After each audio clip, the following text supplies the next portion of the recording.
नमस्कार. DR. News मध्ये आपलं सर्वांचं सहर्ष स्वागत. प्रतिनिधी राहुल गुरव. आजचा विषय मी शेअर करतो खास शेतकऱ्यांसाठी. विषय महत्वपूर्ण आहे. तुम्ही मध्यंतरी जर पाहिलं असेल तर शेतकऱ्यावरती अतोनात नुकसान झालेलं होतं. अतोनात पाऊस पडला होता. कुणांची घरं गेली होती, कुणांची जनावरं गेली होती, कुणांची शेती वाहून गेली होती, तर कुणांच्या बागाचं अतोनात नुकसान झालं होतं, म्हणजे बागा सुद्धा वाहून गेल्या होत्या. तुम्ही म्हणत असाल हे मागचे विषय आता का सांगतोय बाबा, तर खास करून शेतकऱ्यासाठी सांगतोय. आपल्या मोदीने काय केलंय माहितीये का? अमेरिकेसोबत करार केलाय. तो करार काय आहे माहितीये का?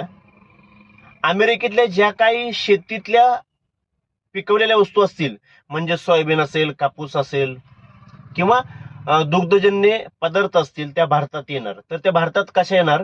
तर त्याला पहिलं 50% होता कर, की त्या वस्तू जर आपल्या भारतात आल्या त्याला 50% कर होता. पुन्हा 18% झाला. पुन्हा 18% होऊन आता डायरेक्ट 0 केला. मला सांगा, तिकडच्या शेतकऱ्याकडे कमीत कमी 50 एकर नाही, 200, 600, 1000, 5-5 हजार एकर जमीन आहे. आणि तुम्ही मला सांगा, शेतकरी बंधूंनो, तुमच्यापाशी जमीन किती आहे हो? 5 एकर, 10 एकर, 20 एकर, 25 एकर, लयत लय 50 एकर.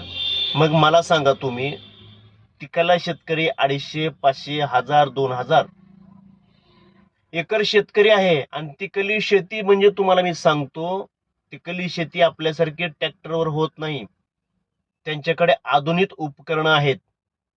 ती माणसं कधीच हातात विळा घेत नाहीत. डायरेक्ट मशीन लावतात आणि 200, 300, 400, 500 एकर हे काढून नाही, डायरेक्ट माल आणून ओततात आणि त्याची विक्री चालू होते. आपल्यात त्या ट्रॅक्टर न्यावं लागतं, काढावं लागतं, भरडावं लागतं, पुन्हा वाळवावं लागतं. तिथं तसली सोय नाही. आणि तिकडलं सरकार असं म्हणते शेतकऱ्याच्या संपूर्ण पाठीशी आहे. अनुदानाचा तिकडे पाऊस आहे.